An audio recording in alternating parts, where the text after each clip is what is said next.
Donc ici, à la maison de repos de Stenay, nous faisons beaucoup d'activités physiques pour les personnes âgées, surtout le matin, parce que le matin, c'est une période où ils sont plus en forme que l'après-midi, ils vont être un petit peu plus somnolents. On fait du vélo, de la marche, du passage d'obstacles.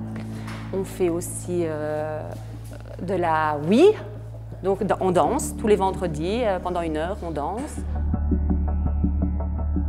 Donc le problème physique majeur, c'est le manque d'autonomie, la marche, notamment les gens qui ne savent plus marcher et qui sont en voiturette. Il y a le manque d'équilibre, donc une personne pourra peut-être marcher avec nous, mais tout seul ne saura pas se déplacer, donc il y a des risques de chute, donc ça on doit travailler. Et alors le problème de mobilité au niveau des membres supérieurs, pouvoir manger tout seul, pouvoir se laver, se recoiffer, des petites choses de la vie de tous les jours. Je pense que c'est un petit peu la même chose pour tout le monde, même pour nous quand on fait une activité physique, on a l'envie après de manger, donc pour elles aussi, quand elles viennent ici faire des activités physiques, elles ont plus tendance à manger, elles se mettent en appétit, je dirais.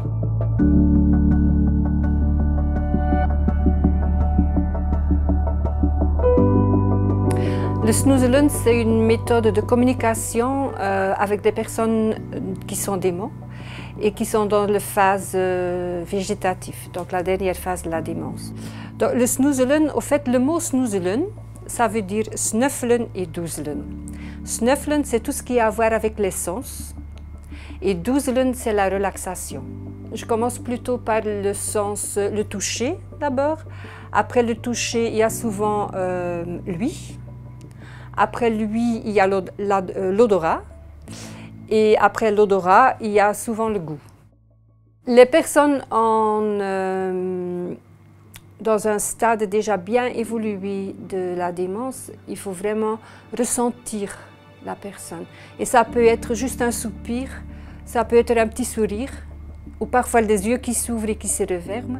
Donc c'est les petits détails qui me font savoir si la personne elle apprécie oui ou non. Si elle n'apprécie pas, elle ne va pas ouvrir sa bouche ou elle va tourner la tête. C'est souvent les seuls moyens de communiquer qu'ils ont encore, ces personnes-là.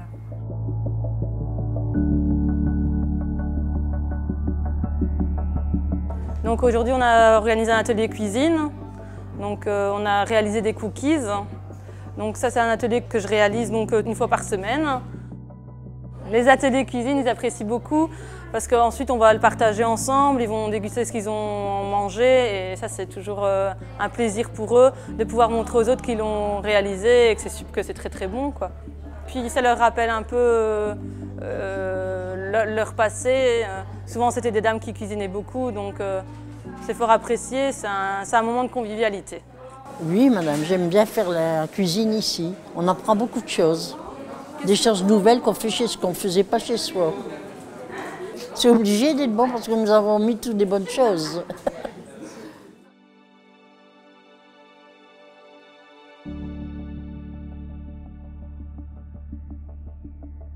Oui, les activités plaisent beaucoup aux résidents. Ça permet, je crois, de passer le temps, de sortir.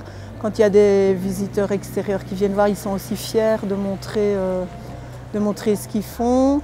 Et puis quand on vient à l'extérieur, comme donc ici dans la salle C'est Coco, ils ont l'occasion de rencontrer des personnes de leur quartier, des personnes de leur village, et qui d'habitude ne viendraient pas peut-être leur dire bonjour, mais qui sont au thé dansant comme eux et ils participent, et ça c'est gai, quoi. Oui, au théâtre Wallon, c'est gai aussi, quoi. Oui, il y en a quelques-uns qui dansent et qui sont parfois crevables, mais oui, ils dansent et ils aiment bien, quoi. C'est leur sortie. Et puis alors, les morceaux qui sont souvent joués sont souvent des anciens morceaux, donc de leur époque, donc ils chantent aussi. Ça fait, je pense que c'est chouette. Oui, j'aime bien le thé dansant. Parce que j'aime bien danser. Ah, oui, depuis toujours, ça. Hein. Ouais. Et mes petits-enfants et arrière-petits-enfants, c'est le même que moi. Ils dansent tout le temps.